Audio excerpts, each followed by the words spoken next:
가까운 사람에게서 뜻밖의 말 한마디로 마음이 무너지셨나요?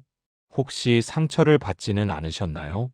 오늘 말할 이런 질문을 들으시면 반드시 거리를 두셔야 합니다. 이 질문들은 겉으로는 그냥 평범한 말처럼 들립니다. 그런데 그 안을 조금만 들여다보면 그 말 속에 나를 시험하려는 마음이 숨어 있고 나를 무시하거나 나를 통제하려는 의도가 담겨 있을 때가 있습니다.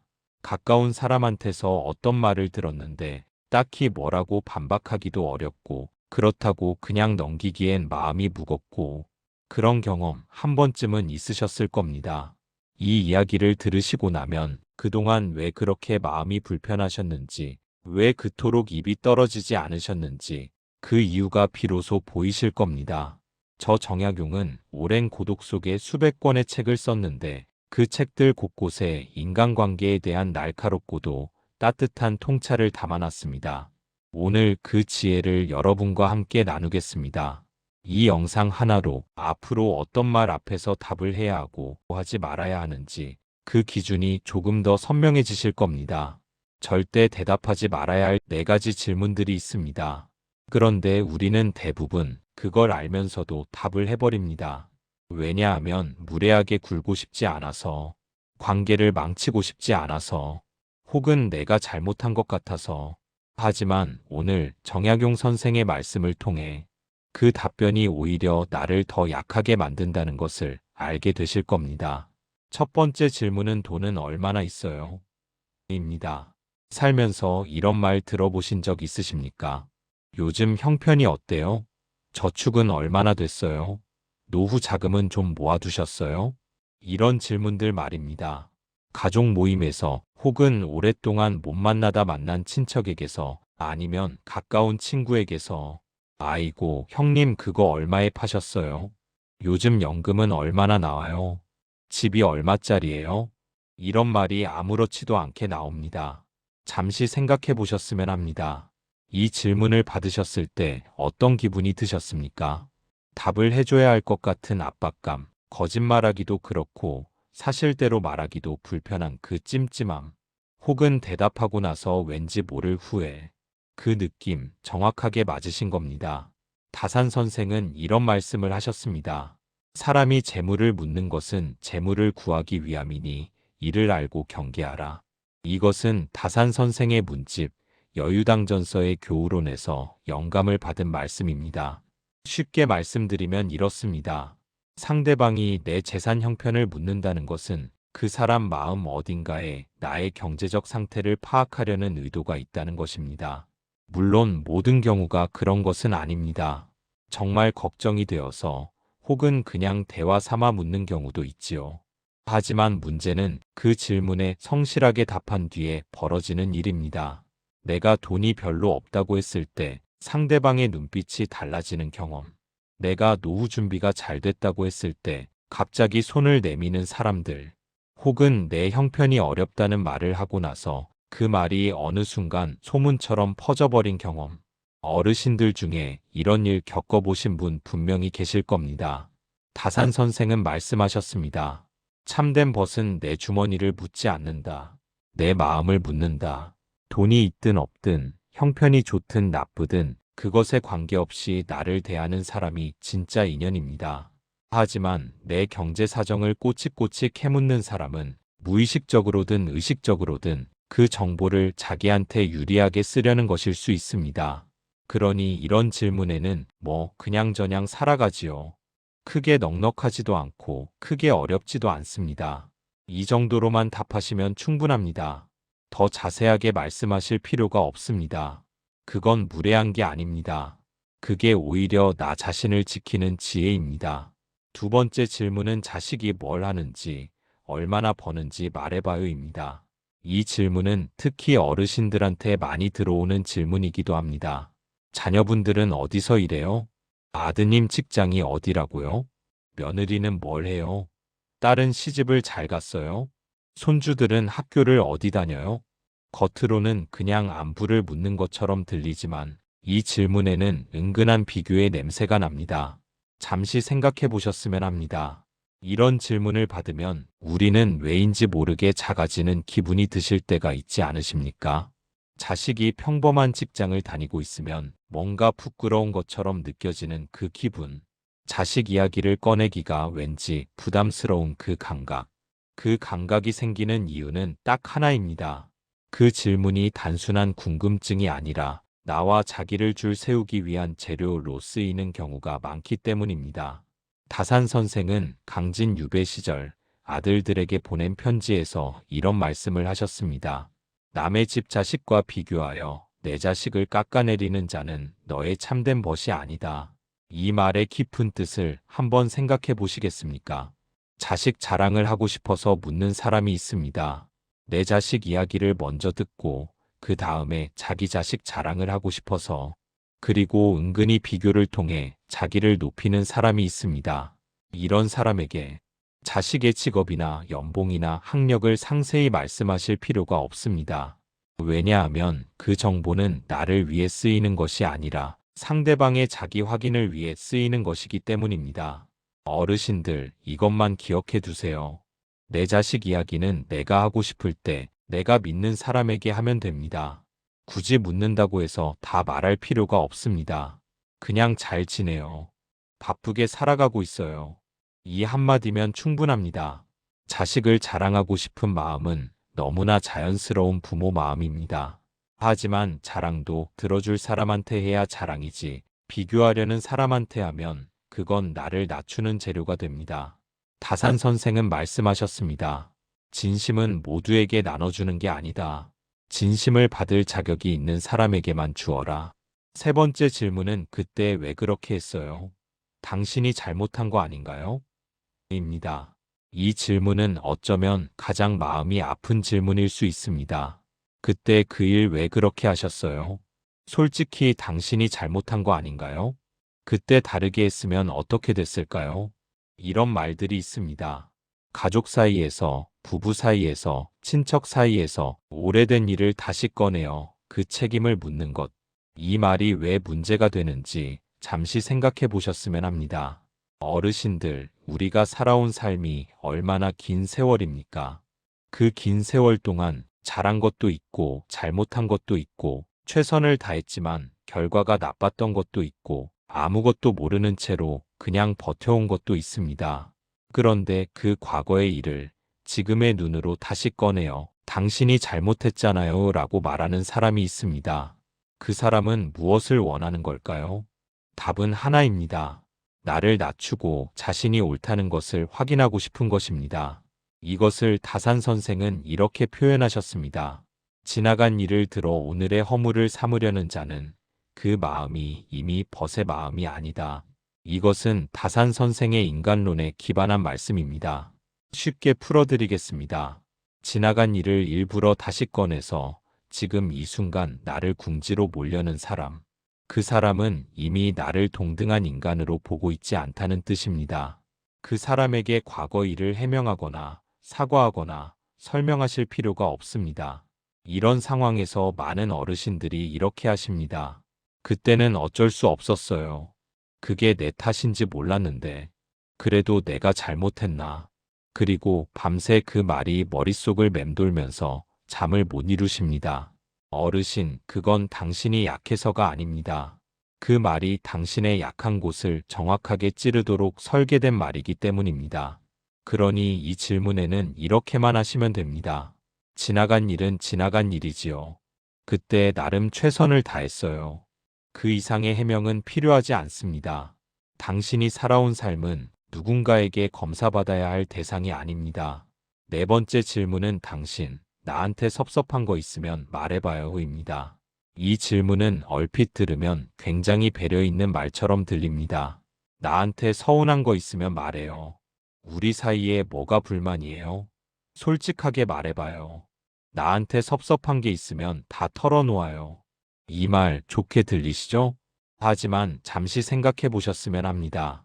이 말을 믿고 솔직하게 말씀하신 적 있으십니까? 그리고 그 다음에 어떻게 됐습니까? 많은 경우 이 말은 진심으로 들어주겠다는 말이 아닙니다. 오히려 이런 경우가 훨씬 많습니다. 솔직하게 말해봐요라고 해서 조심스럽게 서운함을 말씀하셨더니 상대방이 오히려 발끈하거나 그게 섭섭하다고요? 내가 얼마나 했는데 하고 역정을 내거나 나중에 그 말이 당신이 나한테 그런 말을 했잖아요 라며 무기처럼 쓰이거나 이런 경험 한 번이라도 있으셨습니까? 이 질문이 왜 조심해야 하는지 다산 선생의 말씀으로 설명해 드리겠습니다. 다산 선생은 이런 말씀을 하셨습니다. 말을 쏟아내게 하고 그 말을 거두어 쓰는 자를 경계하라. 그것은 듣는 것이 아니라 캐는 것이다. 이 말이 참 날카롭지 않습니까? 솔직하게 말해봐요 라는 말 뒤에 진심으로 들어주고 함께 풀어가려는 사람이 있는가 하면 그 말을 받아서 나중에 자기한테 유리하게 쓰려는 사람도 있습니다. 어르신들, 우리가 살면서 이런 경험을 해보셨을 겁니다. 가족 중 한 명이 엄마, 나한테 서운한 게 있으면 말해요라고 해서 오랫동안 참아왔던 말을 조심조심 꺼냈더니 아니, 내가 이렇게 했는데 그게 섭섭하다고요? 그럼 나는요? 나는 어떻게 해요? 엄마가 그런 생각을 하고 있었던 거예요? 이렇게 돌아오는 경험. 그때 얼마나 가슴이 서늘하셨습니까? 솔직하게 말한 것이 오히려 더 큰 상처가 되어 돌아오는 경험. 그리고 그 뒤로는 다시는 말을 꺼내지 않게 되는 것. 다산 선생은 말씀하셨습니다. 사람은 모두에게 속마음을 보여줄 필요가 없다. 속마음은 그것을 소중히 여길 줄 아는 사람에게만 보여줘라. 이 말이 참 마음에 와닿지 않으십니까? 내 마음, 내 서운함, 내 아픔. 그것을 꺼낼 사람은 따로 있습니다. 아무나 말해봐요라고 한다고 해서 다 꺼내실 필요가 없습니다. 그 질문에는 이렇게만 하시면 됩니다. 아니요, 괜찮아요. 딱히 섭섭한 건 없어요. 그것으로 충분합니다. 내 감정은 내가 지켜야 합니다. 자, 지금까지 4가지 질문에 대해 말씀드렸습니다. 잠시 여기서 숨을 한번 고르고 조금 더 깊은 이야기로 들어가겠습니다. 어르신들, 이 4가지 질문을 들어보시면서 마음속에 특정한 얼굴이 떠오르신 분도 있으실 겁니다. 자식일 수도 있고, 배우자일 수도 있고, 오래된 친구일 수도 있고, 친척 중 누군가일 수도 있습니다.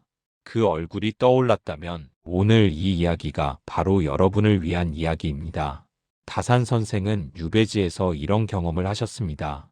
그분이 권력을 가지고 있을 때는 수많은 사람들이 친구라고 모여들었습니다. 하지만 권력을 잃고 유배를 가자 그 많던 사람들 중 대부분이 사라졌습니다. 편지 한 통 보내지 않는 이들, 만나도 모르는 척하는 이들, 심지어 다산의 이름을 입에 올리는 것조차 꺼려하는 이들. 다산 선생은 그 긴 세월 동안 사람을 보는 눈을 완전히 새로 갖추게 됩니다. 그리고 이런 글을 남기셨습니다. 교우지도는 취선보인에 있다. 이 말을 풀어드리면 벗을 사귀는 도리는 서로에게서 좋은 것을 취하고 서로의 부족함을 채워주는 데 있다는 뜻입니다. 진정한 인연은 나를 깎아내리거나 나의 정보를 캐내거나 나를 줄 세우는 사람이 아닙니다. 나를 더 좋은 사람이 되게 해주고 내가 부족한 부분을 말없이 채워주는 사람. 그게 진짜 인연이라는 것입니다. 그런데 어르신들, 현실에서는 그런 사람만 만날 수가 없습니다. 가족이라는 이름으로, 인연이라는 이름으로 우리 주변에는 불편한 사람들이 꼭 있게 마련입니다. 그렇다면 어떻게 해야 할까요? 다산 선생은 이 문제에 대해 아주 현실적인 답을 내놓으셨습니다. 무조건 관계를 끊으라고 하지 않으셨습니다. 모든 사람과 가깝게 지내야 한다고도 하지 않으셨습니다. 다산 선생이 말씀하신 것은 바로 이것입니다. 첫 번째 지혜 사람을 볼 때 그 말보다 그 행동을 보라. 다산 선생은 말씀하셨습니다. 말만 번지르르 하고 행동이 따르지 않는 자는 그 말을 믿지 말라. 어르신들, 말 잘하는 사람이 꼭 좋은 사람은 아닙니다. 나는 당신 편이에요 라고 말하면서 정작 내가 어렵고 힘들 때 옆에 없는 사람. 언제든지 연락해요 라고 말하면서 내가 연락하면 이유를 대며 피하는 사람. 우리 사이에 무슨 그런 말이에요 라고 말하면서 정작 자기한테 불편한 말이 나오면 등을 돌리는 사람. 다산 선생은 이런 사람들을 가리켜 구밀복검이라는 말을 자주 인용하셨습니다. 입에는 꿀이 흐르는데 뱃속에는 칼이 들어있다는 뜻입니다. 이런 사람들의 말에 일일이 반응하고 그들의 질문에 성실하게 답하다 보면 결국 내가 상처받는 일이 생기게 됩니다. 두 번째, 지혜 가까이 해도 될 사람과 예의를 지키되 거리를 둘 사람을 구분하라. 다산 선생은 강진 유배 시절 주변에 찾아오는 젊은 제자들을 가르치면서 이런 말씀을 하셨습니다. 사람은 모두 귀하지만 모두에게 심지를 다 내어줄 수는 없다. 가까울 사람은 가까이 하고 그렇지 않은 사람과는 예를 지키되 속을 보이지 말라. 이게 얼마나 지혜로운 말씀입니까? 어르신들 중에는 모든 사람에게 다 좋게 보이려고 애쓰신 분들이 많을 겁니다. 특히 우리 세대는 그렇게 살아오셨잖아요. 싫은 소리 하면 안 된다. 내가 참아야지. 인연을 끊으면 나쁜 사람이 되는 것 같으니까. 그래서 불편한 사람한테도 웃으며 대하고 싫은 질문에도 꾹 참고 대답하고 상처받은 마음을 속으로만 사귀셨을 겁니다. 하지만 다산 선생은 말씀하셨습니다. 그것은 착한 게 아니라 자신을 방치하는 것이다. 모든 사람과 다 잘 지내려는 마음은 아름다운 마음입니다. 하지만 모든 사람에게 속을 다 내보이고 모든 질문에 다 성실하게 답하는 것은 오히려 나를 지키지 못하는 일이 됩니다. 다산 선생이 말씀하신 것은 간단합니다. 가까이 해도 될 사람과 예의를 지키되 거리를 둘 사람. 이 두 가지를 구분하라는 것입니다. 그 구분의 기준은 무엇일까요? 다산 선생은 이렇게 말씀하셨습니다. 나를 만나고 나서 내가 더 나아진 느낌이 드는 사람이 진정한 벗이요. 나를 만나고 나서 내 마음이 차가지고 피곤해지는 사람은 경계할 사람이다. 이 기준 정말 단순하고도 정확하지 않습니까? 그 사람을 만나고 나서 내 마음이 따뜻하고 가벼워지면 그 사람은 진짜 인연입니다. 그 사람을 만나고 나서 왠지 모르게 피곤하고 자존감이 떨어지고 내가 초라한 것 같고 뭔가 빼앗긴 것 같은 기분이 들면 그 사람과는 거리를 두셔야 합니다. 세 번째, 지혜 관계를 끊는 것이 아니라 마음의 거리를 조절하라. 어르신들, 다산 선생의 말씀이 모든 나쁜 사람과 당장 관계를 끊어라는 뜻은 아닙니다.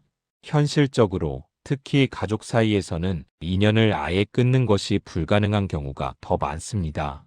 자식과의 관계, 배우자와의 관계, 오래된 친척과의 관계, 이런 관계는 끊을 수 없습니다. 끊고 싶지도 않으실 겁니다. 다산 선생이 유배지에서 하셨던 것이 바로 이것입니다. 그분은 자신을 외면한 사람들에 대해 원한을 품지도 않으셨고 그렇다고 다시 마음을 활짝 열지도 않으셨습니다. 대신 적당한 거리를 유지하셨습니다. 친절하되 속을 내보이지 않는 것, 예의를 지키되 기대를 하지 않는 것. 그것이 다산 선생이 오랜 유배 생활 속에서 지켜낸 마음의 방법이었습니다. 구체적으로 말씀드리면 이렇습니다. 오늘 말씀드린 네 가지 질문을 던지는 사람이 가족이라면 관계를 끊는 것이 아니라 그 질문에 깊이 답하지 않는 것, 적당히 가볍게 넘어가는 것, 그리고 그 사람 앞에서 내 속 이야기를 다 꺼내지 않는 것. 이것이 마음의 거리두기입니다. 예를 들어볼까요? 명절에 친척 모임에 갔습니다. 어떤 친척이 올해 수입이 얼마나 됐어? 라고 물어봅니다. 이때 에이 그런 걸 왜 물어봐요 라고 정색하실 필요도 없고 사실은 이렇고 저렇고요 라고 다 말씀하실 필요도 없습니다. 그냥 이렇게 하시면 됩니다. 뭐 그냥저냥이지요. 형님은요? 한 번에 화제를 넘겨버리는 겁니다. 이게 다산 선생이 말씀하신 지혜로운 처세입니다. 또 다른 예를 들겠습니다. 가까운 친구가 우리 사이에 솔직하게 말해봐요. 나한테 섭섭한 거 없어요? 라고 묻습니다. 이때 없어요. 다 괜찮아요 라고만 하시면 됩니다. 그 사람이 진심으로 들어줄 사람인지 아닌지 이미 그동안의 경험으로 아실 겁니다. 진심으로 들어줄 사람이라면 그 사람은 굳이 이런 식으로 묻지 않아도 여러분의 마음을 이미 헤아리고 있을 겁니다. 네 번째, 지혜 상처받은 내 마음을 외면하지 말라. 다산 선생은 유배지에서 홀로 지내시면서 많은 시간 동안 자기 자신을 들여다보셨습니다. 그리고 이런 말씀을 남기셨습니다. 자신의 마음을 다스리지 못하는 자는 남의 마음도 다스릴 수 없다. 이 말의 뜻을 어르신들께 이렇게 풀어드리겠습니다. 내 마음이 상처받은 것을 별거 아니야. 내가 너무 예민한 거야. 그냥 참자라고만 하다 보면 그 상처는 사라지는 게 아니라 쌓입니다. 그리고 어느 순간 별것도 아닌 일에 갑자기 울컥하거나 이유 없이 마음이 텅 빈 것 같거나 아무것도 하고 싶지 않은 날들이 찾아옵니다. 어르신들, 그건 여러분이 약해서가 아닙니다. 그동안 너무 많이 참아오셨기 때문입니다. 다산 선생은 말씀하셨습니다. 자신을 소중히 여기는 것이 먼저요. 그 다음에 남을 소중히 여길 수 있다. 나를 무시하는 말에 상처받는 것, 그것은 당연한 일입니다. 그 상처를 인정하시는 것부터 시작하세요. 그리고 그런 말을 하는 사람과는 아주 서서히 조용히 마음의 거리를 조금씩 벌려가시면 됩니다. 그게 관계를 무너뜨리는 것이 아닙니다. 그게 오히려 관계를 오래 유지하는 방법입니다. 왜냐하면 상처받은 채로 가까이 있으면 결국 언젠가는 폭발하거나 완전히 지쳐버리거나 아니면 스스로가 무너지게 되기 때문입니다. 다섯 번째, 지혜. 나이 든 사람이 더 날카롭게 사람을 볼 줄 알아야 한다. 어르신들, 세상에는 이런 말이 있습니다. 나이가 들면 더 너그러워져야 한다. 그 말 맞는 말입니다. 하지만 다산 선생은 이 말에 한 가지를 더 붙이셨습니다. 너그러움은 좋은 사람에게 베푸는 것이고 못된 사람에게 너그러운 것은 너그러움이 아니라 어리석음이다. 어르신들이 살아오신 세월, 그 긴 경험 속에서 쌓이신 눈, 그 눈은 어떤 젊은이도 흉내낼 수 없는 귀한 것입니다. 그 눈으로 내 앞에 있는 사람이 진심인지 아닌지를 보는 것, 이 사람이 나를 소중히 여기는지 아닌지를 느끼는 것, 그 감각을 믿으시라는 겁니다. 살면서 처음 드는 느낌이 대부분 정확하다는 말 들어보셨습니까? 나를 처음 만났을 때부터 뭔가 불편했던 사람, 왠지 모르게 경계하게 되는 사람, 그 느낌이 맞는 경우가 훨씬 많습니다. 그 느낌을 내가 너무 예민한가라고 억누르지 마시고 이 사람과는 조금 거리를 두자라고 자연스럽게 받아들이세요. 그게 다산 선생이 말씀하신 나이 든 사람의 진짜 지혜입니다. 잠시 여기서 이 이야기를 한 번 더 정리해 드리겠습니다. 오늘 우리가 이야기한 네 가지 질문. 첫 번째, 돈은 얼마나 있어요? 두 번째, 자식이 어디서 뭘 해요? 세 번째, 그때 왜 그렇게 했어요? 당신이 잘못한 거 아닌가요? 네 번째, 나한테 섭섭한 거 있으면 말해봐요. 이 네 가지 질문에는 공통점이 있습니다. 모두 나에게서 무언가를 빼내려는 질문이라는 겁니다. 정보를 빼내거나 자존심을 꺾거나 속마음을 꺼내게 하거나 이 질문들은 대부분 나를 진심으로 걱정해서 나오는 질문이 아닙니다. 나를 비교하고 평가하고 통제하려는 마음에서 나오는 질문입니다. 그러니 이런 질문에 성실하게 답하는 것은 내가 착한 게 아니라 나를 스스로 무장해제시키는 것입니다. 자, 이제 더 깊은 이야기를 해보겠습니다. 왜 우리는 이런 질문에 답을 해버리게 될까요? 어르신들, 우리 세대는 어렸을 때부터 이런 교육을 받아왔습니다. 어른이 물으면 공손하게 대답해야 한다. 남이 물어보는데 무시하면 버릇없는 것이다. 인간관계에서 솔직한 것이 미덕이다. 이 가르침 자체는 틀리지 않습니다. 하지만 이 가르침이 잘못 적용되면 나를 해치려는 질문에도 나를 판단하려는 질문에도 무조건 성실하게 답하는 사람이 됩니다. 그리고 그 결과 상처받고 이용당하고 뒤늦게 후회하게 됩니다. 다산 선생은 이 문제에 대해 아주 명쾌하게 말씀하셨습니다. 공손함은 미덕이로되 분별 없는 공손함은 자신을 버리는 것이다. 공손한 것과 자신을 지키는 것, 이 두 가지는 함께 갈 수 있습니다. 그냥 저냥이지요라고 가볍게 넘기는 것, 괜찮아요라고 짧게 답하는 것, 그 이야기는 다음에 해요라고 화제를 돌리는 것, 이 모든 것이 공손함을 잃지 않으면서도 나 자신을 지키는 방법입니다. 그리고 한 가지 더, 어르신들이 이런 질문에 답하게 되는 또 다른 이유가 있습니다. 바로 관계를 잃을까봐 두려운 마음입니다. 내가 대답을 안 하면 저 사람이 날 싫어하지 않을까? 내가 솔직하지 않으면 우리 관계가 나빠지지 않을까? 그냥 말해주면 편하게 넘어가는데 이 마음 너무나도 이해가 갑니다. 하지만 다산 선생은 이렇게 말씀하셨습니다. 내가 말해 주었을 때만 나와 가까운 사람은 말하지 않으면 멀어지는 사람이다. 그런 사람은 처음부터 진짜 가까운 사람이 아니었던 것이다. 이 말이 조금 차갑게 들릴 수도 있지만 이것이 현실입니다. 내가 내 재산 이야기, 내 자식 이야기, 내 속마음을 털어놓아야만 가까워지는 관계. 그 관계는 진심의 관계가 아닙니다. 정보와 감정을 교환하는 거래에 가깝습니다. 진짜 가까운 사람은 내가 말을 많이 하든 적게 하든, 내가 속마음을 다 꺼내든 조금만 꺼내든, 그것과 상관없이 나를 소중히 여기는 사람입니다. 다산 선생은 강진에서 유배 생활을 하시면서 처음에는 정말 외로우셨습니다.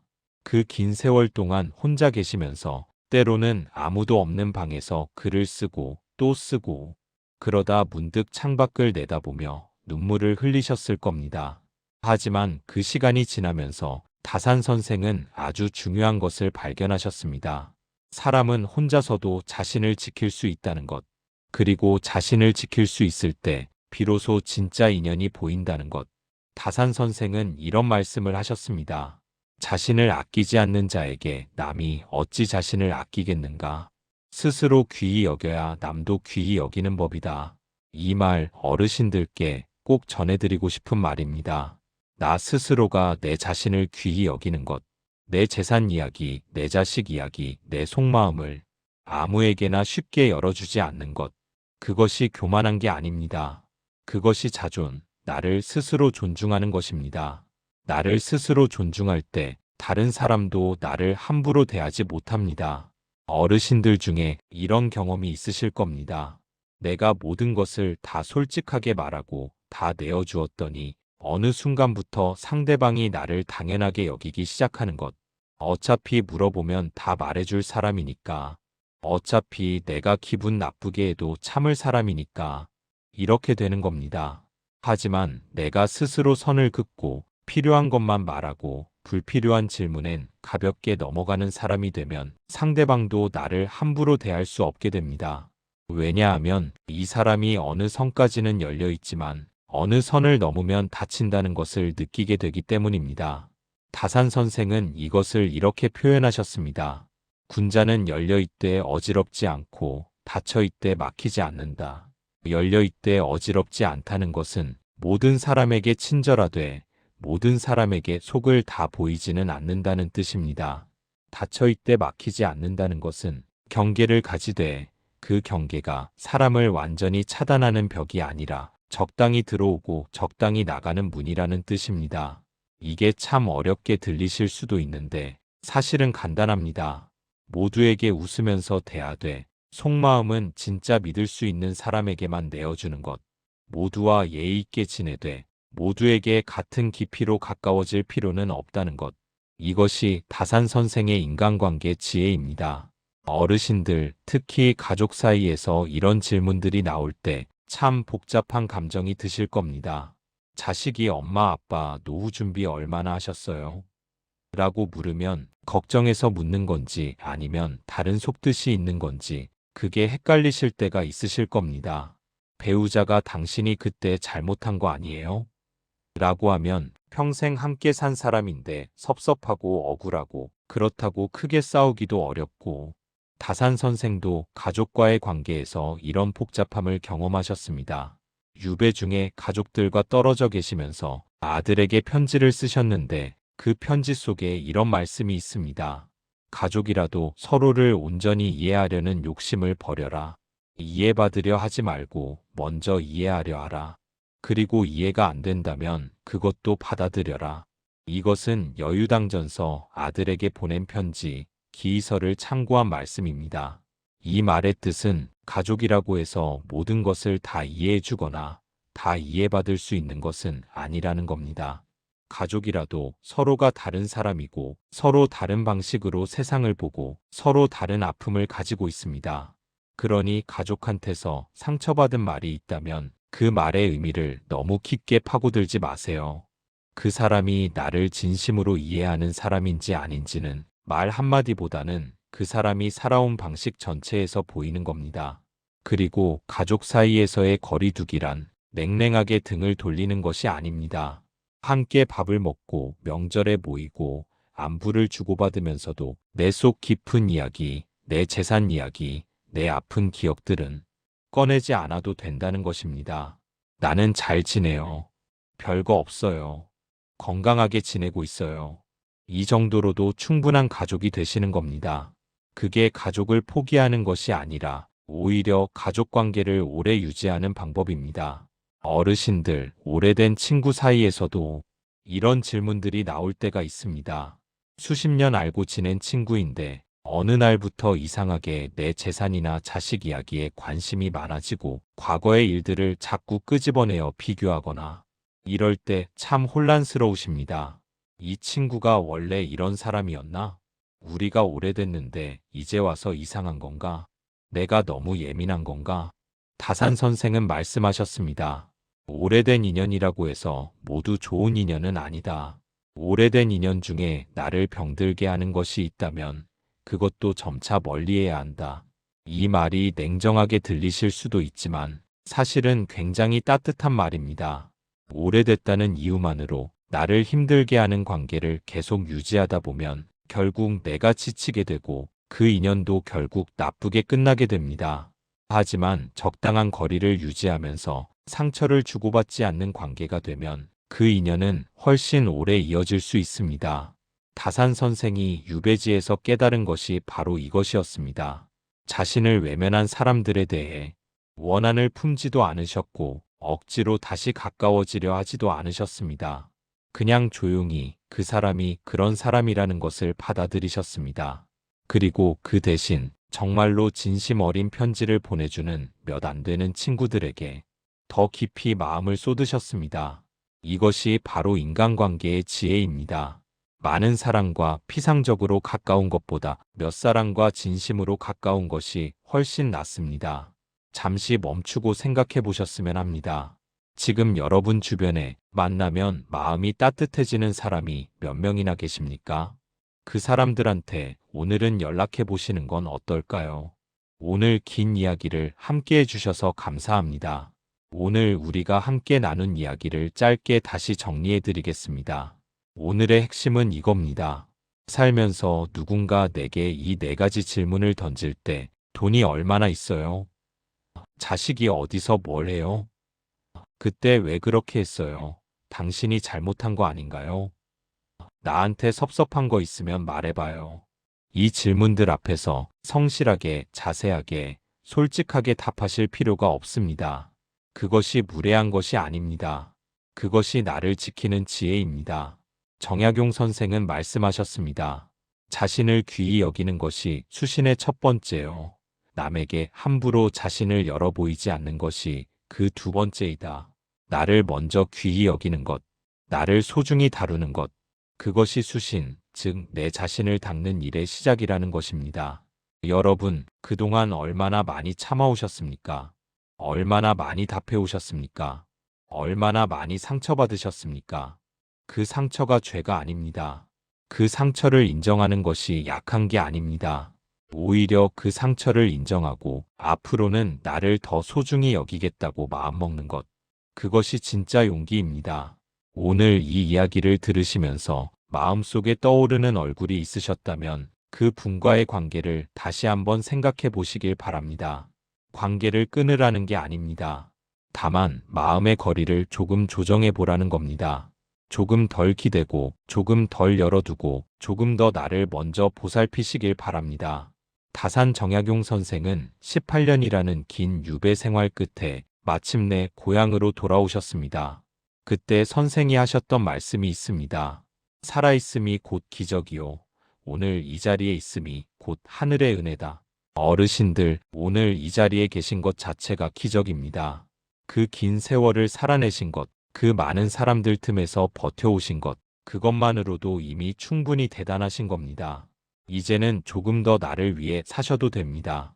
내 마음을 지키는 것, 나를 무시하는 말에 답하지 않는 것, 불편한 질문을 가볍게 넘기는 것, 그것이 이기적인 게 아닙니다. 그것이 오히려 남은 날들을 더 평화롭고 더 아름답게 살아가는 방법입니다. 오늘 하루 여러분의 마음이 조금이라도 가벼워지셨기를 바랍니다. 그동안 너무 많이 주셨습니다. 이제는 받으셔도 됩니다.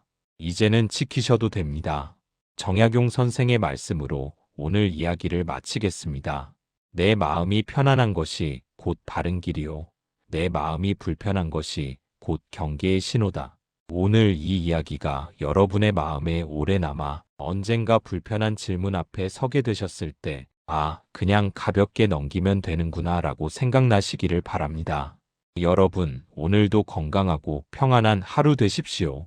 이 영상이 조금이라도 도움이 되셨다면 좋아요와 구독으로 응원해 주시면 앞으로도 이런 이야기들을 더 많이 준비해 드리겠습니다.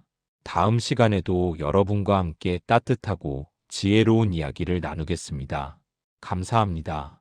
오늘 이야기에서 소개해 드린 정약용 선생의 지혜를 한 번 더 정리해 드리겠습니다. 하나, 재물을 묻는 질문에는 깊이 답하지 마세요. 그냥 전향이지요로 충분합니다. 참된 인연은 내 주머니가 아닌 내 마음을 봅니다. 둘, 자식 이야기는 진심으로 들어줄 사람에게만 하세요.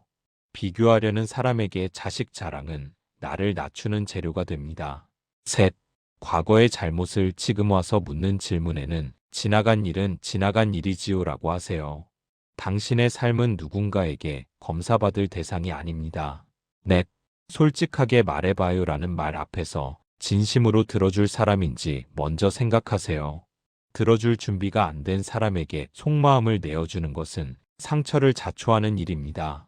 다산 선생의 말씀 한 가지로 마무리합니다. 자신을 소중히 여기는 것, 그것이 모든 덕의 시작이다. 오늘도 건강하시고 평안하시길 바랍니다. 감사합니다.